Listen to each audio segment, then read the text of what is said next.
Hi guys, I hope you're having a great Thursday today. I hope you've had a fun week thinking back about simple machines. Today we're going to talk about force and motion. And one thing I forgot to say on the video from Tuesday was to be sure you go through all of the slides on day one to see some examples of simple machines that other people created to lift their lion. So if you haven't seen those yet, click back through those slides to be sure you see them. Today, we're going to be in the same slideshow on day 2. All right, so turn to your activating activity, and I just want to get you in the right mindset for what we're going to be talking about today, which hopefully will help you with your project. So we talked about simple machines on Tuesday, the 6 simple machines, what simple machines are, what we use them for, and you should be creating your own right now.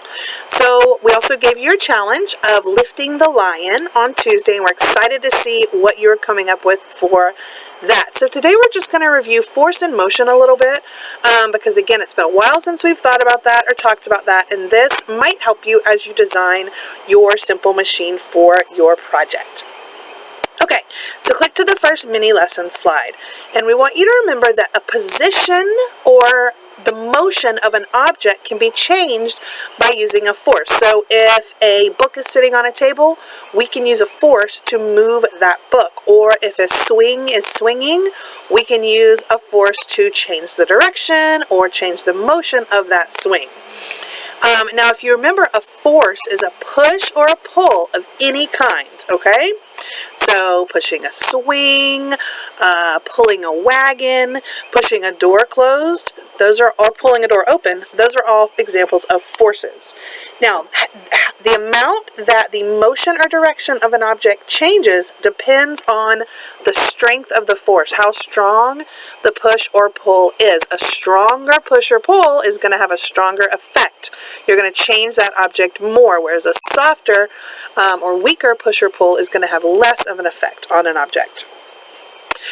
One of the forces that we learned about is gravity, and we know that Earth's gravity is pulling objects toward it. So it's pulling you down so that you're not floating away. It's pulling your toys down on the floor so they're not floating around the room.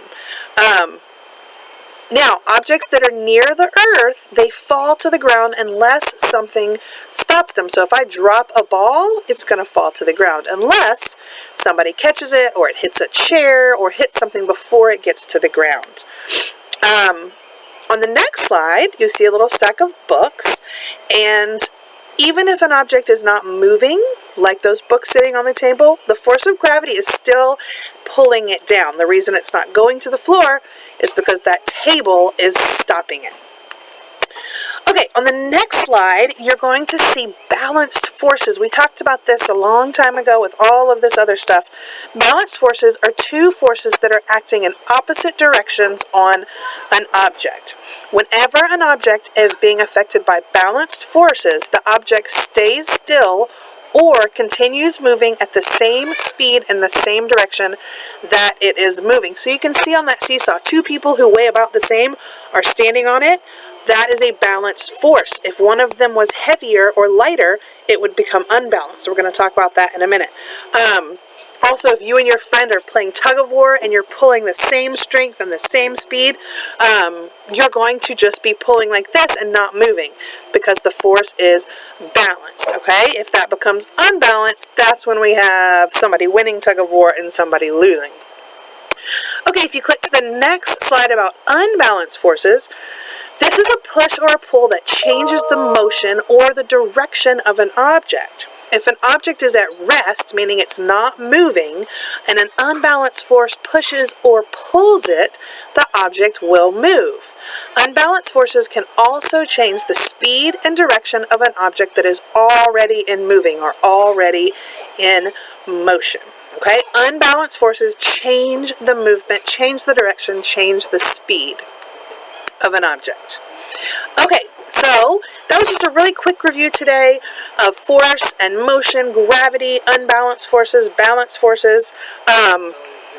that but hopefully will help you think through your problem of lifting your lion. So don't forget your project is due tomorrow. You need to have your planning sheet filled out. Hopefully you've already got that done. And you need to have pictures or video of yourself with your machine lifting your lion that you're going to submit to your teacher by tomorrow. If you have any questions, let us know. We are here to help you. We miss you. We hope you've had a great week, and we will see you again next week for more science. Bye, guys.